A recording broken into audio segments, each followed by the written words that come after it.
So you're in school with someone, you're reading together, going to lectures together, and then you fall in love.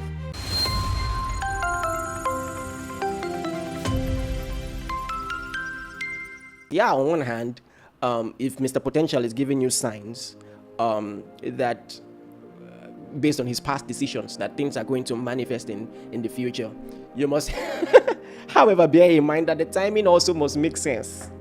It's not enough to know that your potential will manifest. I want to know how long it will take.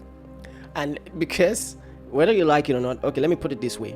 Let me give you a scenario.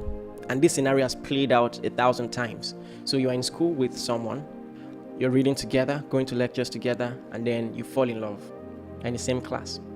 And you start dating. And then you graduate together. Now it's all nice and sweet and emotional. You want to spend the rest of your life together. You've imagined what your children will look like and all of that.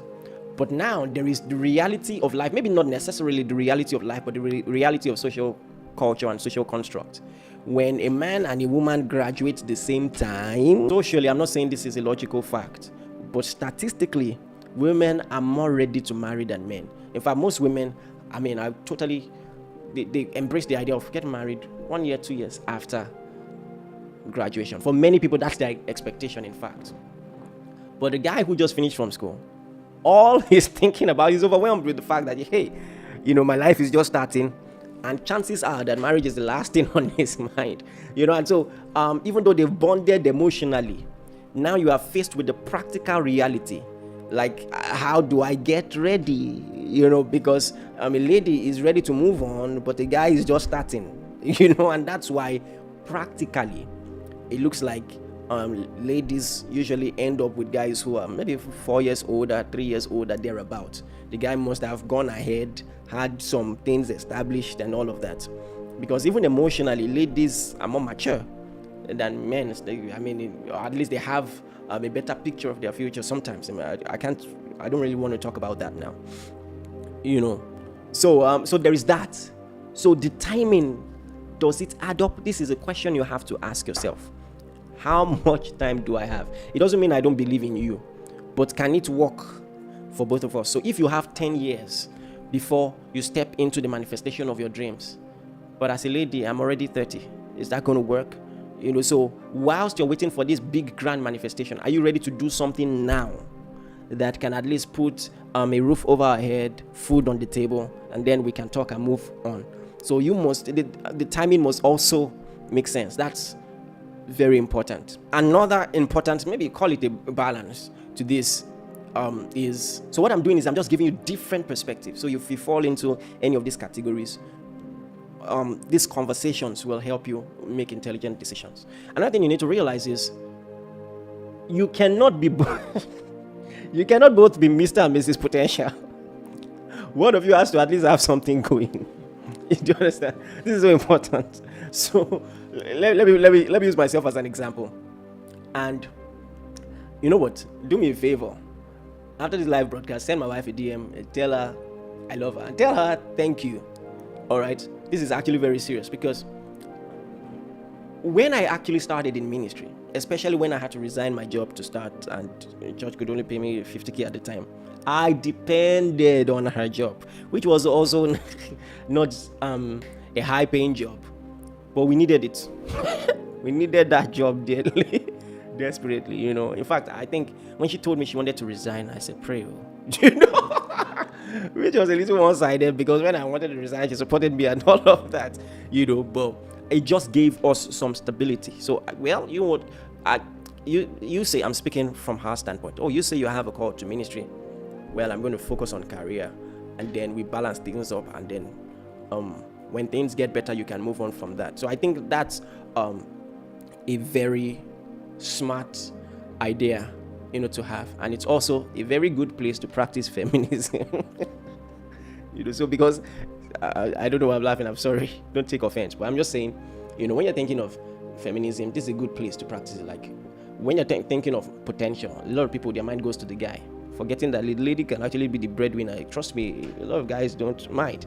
If you're the first black female vice president of the United States, what am I doing? What am I doing?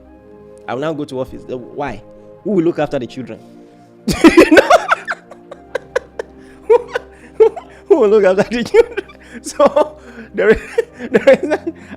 is that aspect to these things too. So, and it's also a very sensitive aspect that a lot of people don't talk about. But the thing is, if the grace is on your woman, support her. Let her fly. Let her fly. It's a big irony that many people marry purposeful people and slide out of purpose. It's a big irony. But let her fly also. But it's just a very wonderful balance. So both as a couple, you can plan together. So if you are in a building financial process stage, then one of us has to be stable. Okay? I believe I've already shared some thoughts that will really help you. But I just want to say this. How then can I know what potential is worth banking on? How do I know the person I can trust with my life, and choose to stand by him or her and support? How do I know? I'll just mention four things to look out for. Number one, the person has to be great with relationships. Of course, I'm not talking about romantic relationships, but with people. Let me say this. You might not see it in many business books, but one of the most important principles of success in life is learning to forge and foster the right relationships. You have to learn to build networks with people, and not even to take advantage of what they have, but to add to what they have. You have to see yourself as a resourceful person. People have to. So you ask yourself, do people see this guy, this lady, as someone who is resourceful, as someone they want to work with, do business with, or they just want to involve in things that are good? So when you see that at work in that person, because when it all comes down to it, I don't care how many books on financial systems you've read, the reality of the situation is about 3% of the world's people control 90% of the world's wealth. And guess what? That wealth is going to move down their family.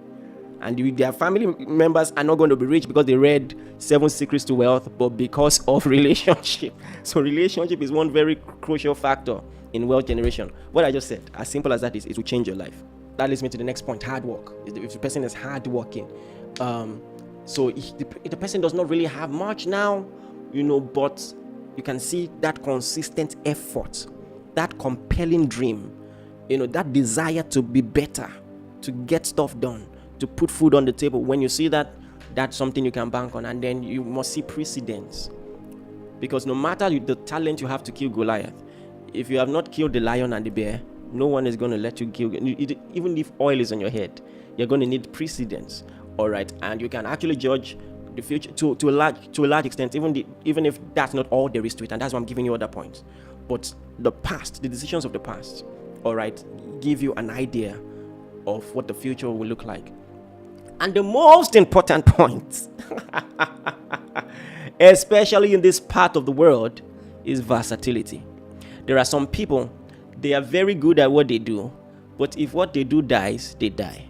So some people, their talent is they can use the typewriter, and when the typewriter is extinct because innovation has moved beyond that, they don't even have the drive to develop a new skill set. Have you seen people who just lose their job, their office closed down, and that's the end of their destiny? So you have to look out for a fighting spirit, the ability to reinvent yourself.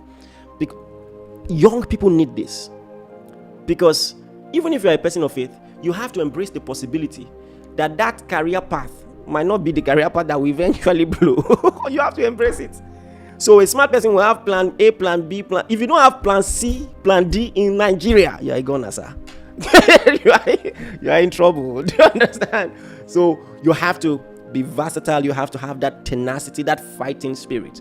All right, so that you can reinvent. Because the way you're going might not eventually be the way that will prosper. You have to have the heart, the drive.